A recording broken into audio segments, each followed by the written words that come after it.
Assalamualaikum warahmatullahi wabarakatuh. Kembali lagi bersama saya Ricky di channel interview tanda tanya. Hari ini saya bersama Bapak Dr. Santoso MSI, yang mana hari ini kami ingin membahas diskusi soal gadget, Pak ya. Kondisi gadget, pengaruh gadget terhadap kondisi psikologis anak. Benar. Yang mana saat ini kita seperti ketahui bersama, gadget ini sudah jadi barang yang kebutuhan yang betul-betul ada di kehidupan kita, di keseharian kita, terutama kita yang bekerja. Jadi dampaknya bukan hanya untuk kita yang sudah tua atau yang sudah dewasa, tapi juga dampaknya terhadap anak-anak, yang mana anak-anak sekarang ini Pak ketergantungan sekali dengan gadget seperti games apa segala macam, sampai mereka juga lupa waktu sholat, lupa belajar segala macam. Jadi itu sudah sangat mengganggu rasa saya. Bahkan saya pernah melihat berita di salah satu televisi swasta, sampai ada itu rumah sakit yang khusus untuk menangani anak-anak yang ketergantungan gadget gitu. Wah, itu sudah sangat mengkhawatirkan berarti gitu. Jadi mungkin hari ini yang akan kami bahas soal dampak pengaruh tersebut, terus apa-apa saja yang bisa kita lakukan selaku orang tua untuk menanggulangi masalah tersebut. Tapi sebelum itu saya mau mengucapkan selamat berpuasa bagi yang sedang menjalankannya. Semoga puasa kita berkah. Semoga dengan adanya pandemi COVID-19 ini kita tetap dapat beribadah dengan baik, meskipun situasi mungkin tidak kondusif gitu. Oke, mungkin saya bisa mulai dengan Bapak Santoso. Nah, sebelumnya saya mohon maaf Pak, mengganggu waktunya. Kita jumpa ini di tempatnya bagus sekali ini. Nah, kebetulan Pak Santoso punya waktu. Biasanya saya sangat sulit bisa menjumpai beliau karena beliau juga sibuk. Selain beliau juga seorang dosen, beliau juga seorang sering memberikan motivasi pada kita Pak ya. Seminar, beliau juga sering dijadikan tempat untuk konsultasi mengenai psikologi anak dan sebagainya. Saya sudah kenal beliau mungkin lebih kurang 1 atau 2 tahun ini, tapi baru intensnya mungkin kurang karena kita jarang ketemu. Beliau punya kesibukan, saya juga punya kesibukan gitu. Berbeda tempat. Jadi kita mulai saja Pak. Mungkin untuk yang kali ini saya ingin bertanya, apa dampak gadget ini terhadap perkembangan psikologi anak?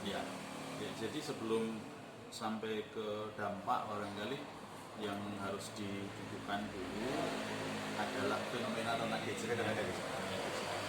Jadi gadget ini kan sebuah tidak sekedar fenomena ya, tapi dia adalah sebuah fakta budaya bahwa kita ini, kebudayaan kita berkembang yang sampai akhirnya kita ketemu dengan sebuah kebudayaan yang dia seperti banjir dan yang tidak bisa kita hindarkan. Dia menerpa kita. Nah, dalam kondisi yang sangat tiba-tiba, seperti banjir, seperti bah, semua bisa beli gadget, semua bisa beli alat elektronik yang dulu kita tidak pernah membayangkan gitu. Dulu murah, sekarang udah murah, sekarang mahal.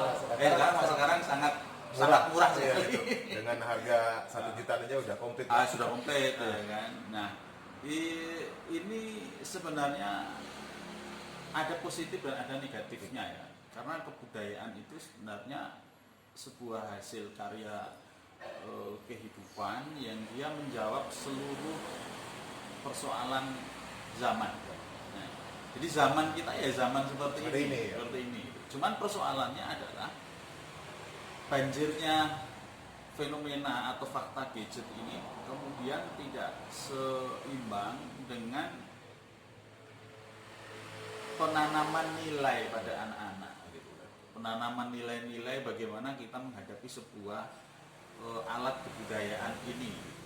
Maka saya boleh mengatakan kondisi sekarang ini anak-anak dengan gadget kita ini adalah kondisi di mana sebenarnya generasi kita itu generasi yang gagap dalam tanda kutip untuk memanfaatkan teknologi gadget ini dalam perspektif yang positif. Padahal gadget itu kalau bisa dimanfaatkan dengan baik dia ada nilai positifnya. Tapi karena kita tidak siap, maka kemudian justru kita menjadi korban gitu. Seperti anak-anak pegang pisau, karena dia tidak bisa menggunakan pisau maka jarinya sendiri yang terluka. Tapi kalau dia pandai menggunakan pisau, maka dia bisa membuat ukiran, dia bisa memasak, dia bisa membuat sesuatu yang bermakna. Ya. Nah ini yang penting. Nah yang kedua tentu berkaitan dengan bahaya gadget. Nah kalau kita bicara bahaya gadget berarti kita berpikir dalam ranah anak-anak kita belum siap untuk menghadapi teknologi ini, ya belum siap. Nah secara psikologis ini memang luar biasa pengaruhnya gadget ini pada anak-anak. Karena memang gadget ini kan membawa anak-anak dari kehidupan faktual ke kehidupan virtual. Nah, ya kan? Dunia maya. Yang faktual itu penuh dengan rasa, penuh dengan makna. Tapi kalau virtual ini kan penuh dengan program, ya kan? Jadi programnya tinggal pencet, tinggal pilih. Gitu. Tapi kalau di dunia nyata kan kita tidak bisa program, kita ini alamiah gitu. Nah sehingga ketika anak-anak eufora dengan gadget dan kemudian dia amat sangat dekat sekali, bahkan boleh dibilang tergantung dengan gadget, maka yang terjadi apa? Yang terjadi adalah kita mendapatkan sebuah kecelakaan kebudayaan di situ. Di antara kecelakaan kebudayaan yang menimpa anak-anak kita adalah bahayanya terhadap perkembangan teknologi. Perkembangan dari jiwa dari anak-anak kita. Bisa angkat dulu. Silakan Pak. Assalamualaikum. Halo, Assalamualaikum. Halo.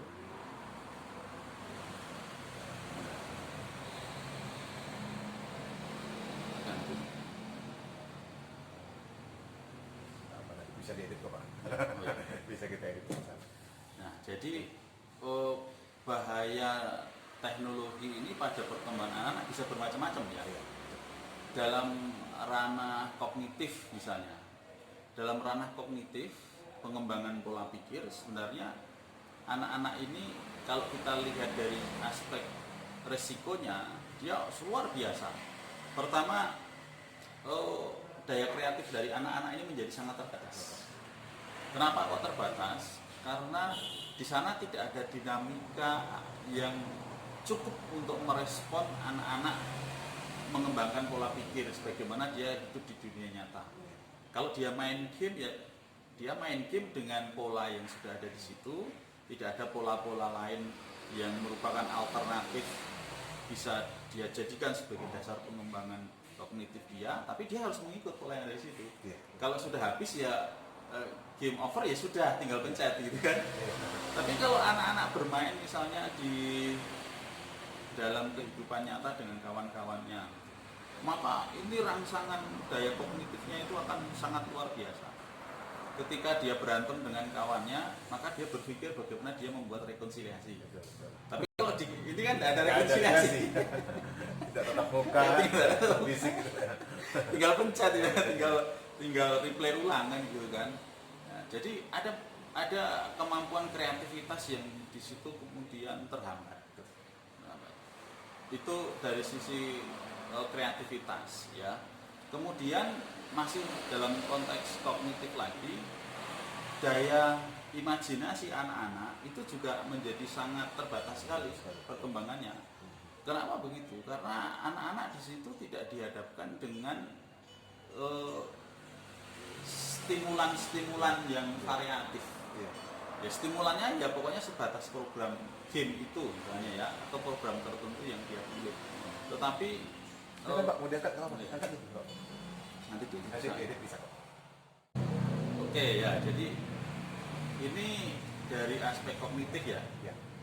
Yang kedua dari aspek emosi. Karena psikologi itu kan kognitif, emosional, kemudian psikomotor gitu kan. Nah dari sisi emosi juga begitu. Dari sisi emosi anak-anak ketika dia bermain gadget ini sangat tidak kondusif untuk pengembangan emosi. Nah, karena gadget ini kan tidak ada rasa nih dia. Iya benar. Mau dia marah-marahin dia diam aja. Dia sedih ya dia juga tidak bisa memberikan treatment apa-apa gitu. Beda dengan kalau dia bermain secara alamiah dengan kawan-kawannya, maka dia belajar emosi, belajar membaca sikap kawan, belajar membaca suasana hati kawan. Jadi ini akan menumbuhkan kecerdasan emosional ketika dia belajar alamiah. Tapi ketika dia tergantung dengan gadget, maka apa yang terjadi? Wah, ini anak-anak ini menjadi anak-anak yang kurang peka. Bahkan kadang-kadang kalau bisa kita lihat efeknya adalah banyak anak-anak ketika dia main gadget, kemudian ada sebelah kanan atau sebelah kiri itu mungkin orang lain, dia sudah acuh, sudah cuek. Ini artinya apa? Artinya sensitivitas emosional dia itu menjadi sangat kurang, ya. Itu secara emosional. Secara kognitif apalagi itu lebih luar biasa lagi. Karena secara kognitif ketika anak bermain gadget itu kemampuan geraknya tidak terekspos secara maksimal, ya. Dia hanya duduk, bahkan bisa seharian itu duduk main game itu. Nah, berbeda dengan anak-anak di lapangan, ya. Dia bisa mengeksplor kemampuan geraknya, kemampuan kognitifnya itu bisa lebih optimal. Jadi memang ini ada bahayanya.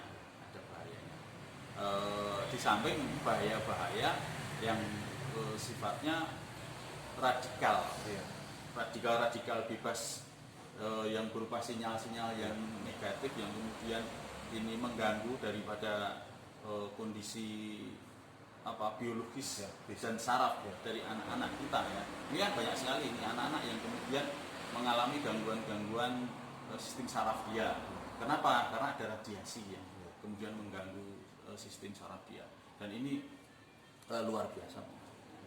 Nah, ini diantara bahaya-bahaya saraf psikologis yang bisa diantisipasi. Mungkin yang dampak yang paling kita rasakan nanti mungkin jangka panjang, Pak, ya. Iya. Jangka panjang itu mungkin anak-anak mungkin akan sulit bersosialisasi. Iya. Karena mereka kan seiring umur, semakin mereka dewasa, mereka butuh sosialisasi. Iya. Sementara ketika masa kecil mereka dibatasi, atau bukan dibatasi, maksudnya ketergantungan dengan gadget tadi membatasi dia untuk bersosialisasi. Takutnya ke depannya mereka tidak bisa untuk berbaur di masyarakat atau bagaimana. Dan sebagai manusia yang introvert, ya, kalau istilah psikologis introvert. Nah, itu kan sangat berbahaya. Betul. Tapi kemungkinannya memang nanti ada dua. Yang kita tidak tahu perkembangan teknologi ini nanti akan seberapa besar dan seberapa besar pengaruhnya terhadap kehidupan. Tapi yang jelas ada peluang bahwa ke depan itu orang memang akan sangat tergantung dengan dunia virtual. Sehingga mungkin seperti sekarang aja, Pak, ya. Iya. Kita ngobrol udah itu sudah tidak terlalu. Jadi mungkin besok yang namanya relasi sosial itu ya relasi virtual. Iya. Yang sekarang kita anggap ini relasi yang tidak manusia, mungkin besok itulah alternatif yang mau tidak mau harus diterima, gitu ya. Mungkin akan seperti itu. Nah, tetapi walaupun nanti akan berkembang seperti itu, nilai-nilai kemanusiaan ini kan nilai-nilai yang tidak bisa hilang. Bahwa kita manusia ini perlu ada penghargaan, perlu empati, perlu simpati. Walaupun di dunia virtual, tetapi kan rasa itu tidak akan pernah hilang. Nah, proses belajar ini yang tidak ketemu atau setidaknya belum ada formulanya yang bisa dikawinkan dengan teknologi yang berupa gadget ini.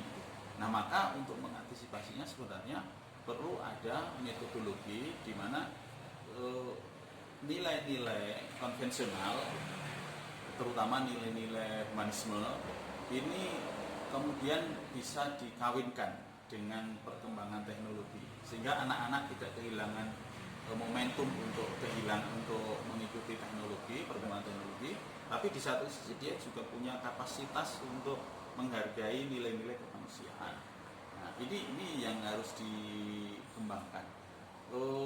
Saya sebenarnya kemarin sebelum peristiwa corona ini punya satu pola di mana anak-anak ini di samping dia memang harus belajar tentang teknologi, tapi dia juga harus tetap belajar tentang kehidupan real.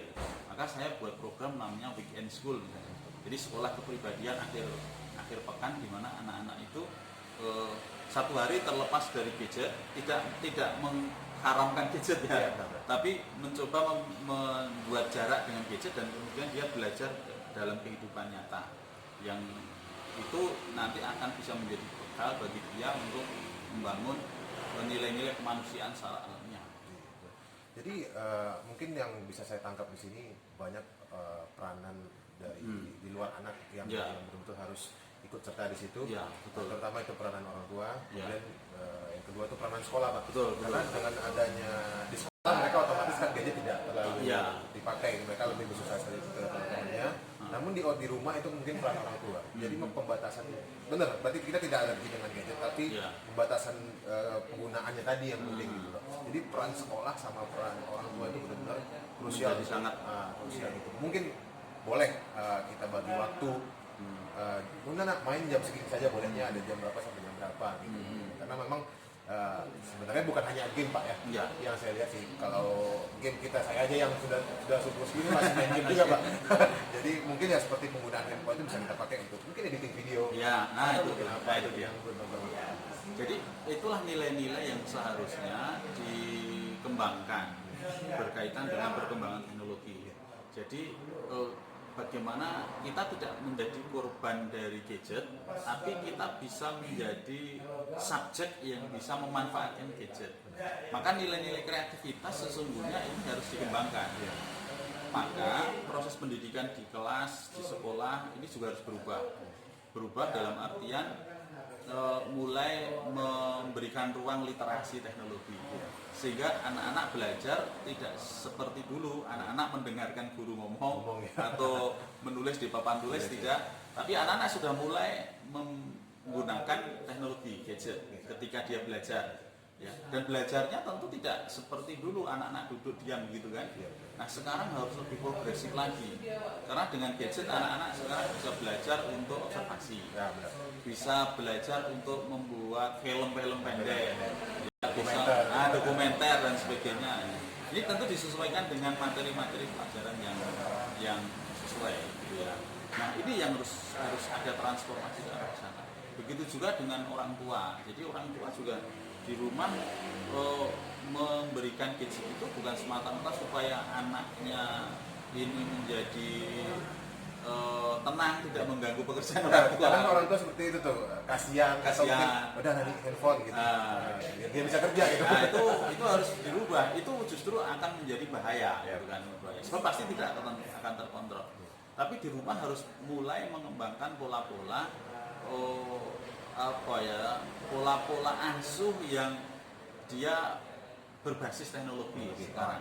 Misalnya anak-anak ketika di rumah itu bagaimana dia bisa kreatif juga dengan teknologi ini. Dia bisa masak dengan orang tuanya dan bisa mengambil gambar bagaimana cara masak. Ya betul. Ya kan? Dan ini bisa di-share ke kawan-kawannya. Sehingga ketika dia pegang gadget ini ada kreativitas gitu kan. Dia tidak menjadi sebuah bencana, tapi dia bisa menjadi peluang. Bukankah sekarang anak-anak ini ketika dia bisa pegang gadget dan dia bisa kreativitas seperti itu, mamanya kebetulan bisa buat kue, bisa jualan ternyata dia dalam kondisi selain pandemi juga bantu orang tua kan. Apalagi kalau masalah teknologi, saya yakin anak-anak SMP bahkan SD kelas 5 kelas 6 itu kelenturan jarinya itu lebih elastis, lebih lentur dibandingkan dengan orang tua. Maksud saya dia lebih fasih menggunakan teknologi. Jadi saya tertarik sekali dengan bahasa pola asuh berbasis teknologi. Saya benar-benar tertarik itu. Itu mungkin yang kita di sini yang nonton bisa mendapat pencerahan. Pola asuh berbasis teknologi. Saya benar-benar tertarik itu dengan bahasa itu. Yang mungkin sekarang kita lupa. Sebenarnya gadget tadi tidak harus menjadi momok yang menakutkan untuk anak-anak kita. Gitu. Bahkan untuk kita pribadi juga. Tapi malah sebenarnya bisa kita manfaatkan untuk sesuatu yang positif. Betul Pak ya. Jadi terakhir yang mau saya tanyakan Pak, ada pesan dan kesan mungkin mengenai dampak gadget ini kalau Pak. Jadi para pemirsa semuanya saja, para orang tua yang luar biasa, bahwa teknologi itu tidak akan pernah bisa kita bendung karena dia adalah bagian dari perkembangan sebuah kebudayaan globalisasi. Tetapi yang terpenting yang harus kita perhatikan adalah bagaimana kita menjadikan anak-anak kita menjadi berdaya dalam konteks keberadaan dalam lingkungan teknologi itu. Sehingga untuk bisa berdaya ini memang anak-anak harus mendapatkan pendampingan dan pembekalan yang proporsional sesuai dengan konteks zamannya, yaitu zaman teknologi. Dengan begitu maka anak-anak bisa memanfaatkan teknologi, tidak menjadi korban teknologi. Sehingga saran kita adalah bangun pola asuh pola asuh yang produktif berbasis teknologi. Karena anak-anak memang tidak bisa dipisahkan dari teknologi. Sebab ketika kita pisahkan dari teknologi, justru artinya dia akan kita cabut dari akar kehidupannya. Ya. Maka yang terpenting adalah memberikan dia bekal supaya dia berdaya dalam menggunakan teknologi sebagai sebuah media yang produktif untuk kehidupan mereka. Jadi saya di kesimpulan juga yang sama dengan Dr. Santoso. Ya. Dampak psikologi ini sebenarnya tergantung dari kitanya, peranan kita sendiri sebagai orang tua, bagaimana kita membentuk pola asuh yang berbasis teknologi tadi, karena memang tidak bisa kita bendung. Ya semoga orang tua juga bisa memahami bahwasanya anak-anak kita sekarang memang hidup di zaman yang seperti itu gitu. Jadi memang tidak bisa kita bendung dan tidak bisa kita tahan lagi, dan anak-anak memang juga harus belajar teknologi. Mengapa gitu? Karena memang untuk tantangan ke depan ya seperti itu, mereka akan menghadapi teknologi. Kita saja yang tua merasa ketinggalan Pak ya. Terkadang gitu kan. Dulunya kita tidak butuh yang namanya video seperti yang untuk konferensi Zoom misalnya gitu kan. Nah, ternyata sekarang butuh. Dan kita terpaksa harus belajar lagi gitu. Mungkin anak kita mungkin sudah lebih paham. Betul. Nah, jadi seperti itu. Ini obrolan yang sangat-sangat bermanfaat di waktu yang singkat ini. Saya ucapkan terima kasih untuk Dr. Santoso. Sama-sama. Iya, lain waktu kita ketemu lagi boleh. ya. Malah harus dengan tema yang lain gitu loh Pak. Ya mudah-mudahan channel ini dapat membantu yang nonton untuk bisa lebih tahu bagaimana cara menghadapi dampak dari gadget ini.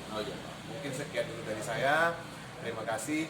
Wabillahi taufiq wal hidayah. Wassalamualaikum warahmatullahi wabarakatuh. Waalaikumsalam warahmatullahi wabarakatuh.